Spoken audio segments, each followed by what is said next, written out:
अस्सलाम वालेकुम। आज की इस वीडियो में मैं आपको बताऊंगा कि हम कैसे क्रोम ब्राउज़र को फिक्स कर सकते हैं। जब हम उस पर डबल टैप करते हैं या राइट क्लिक करके ओपन करते हैं वो ओपन नहीं होता। तो आज की इस वीडियो में हम क्रोम ब्राउज़र को फिक्स करने वाले हैं। तो चलिए स्टार्ट करते हैं।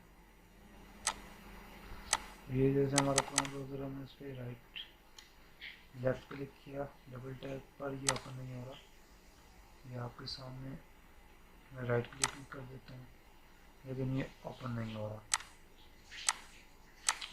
ये कभी कभी इस क्रोम ब्राउज़र पे इस तरह का इश्यू आ जाता है। तो आज की इस वीडियो में मैं आपको ये फिक्स करके बताने वाला हूँ। तो इसके लिए हमें ये स्टार्ट मेन्यू पे टास्क बार पे हमने टास्क मैनेजर पे राइट क्लिक करना है, और उसके बाद जब ये ओपन हो जाए तो हमें इसके जो टास्क रनिंग कर रहे होंगे क्रोम ब्राउज़र के, हमने रिमूव कर देंगे।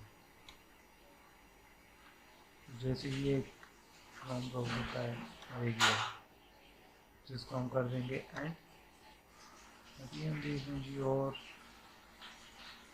तो कोई भी नहीं है, तो इसको हम फिर एक दफ़ा रन करते हैं।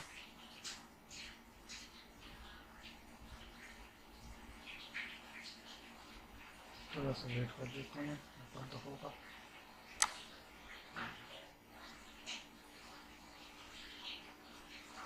ये देखें, जैसे ही हमने उसे एंड टास्क किया तो उसके बाद ये यहाँ से ओपन हो चुका है। तो आज की वीडियो यही थी। तो उम्मीद करता हूँ आपको ये वीडियो पसंद आई। अगर पसंद आई है तो हमारे चैनल को ज़रूर सब्सक्राइब करें और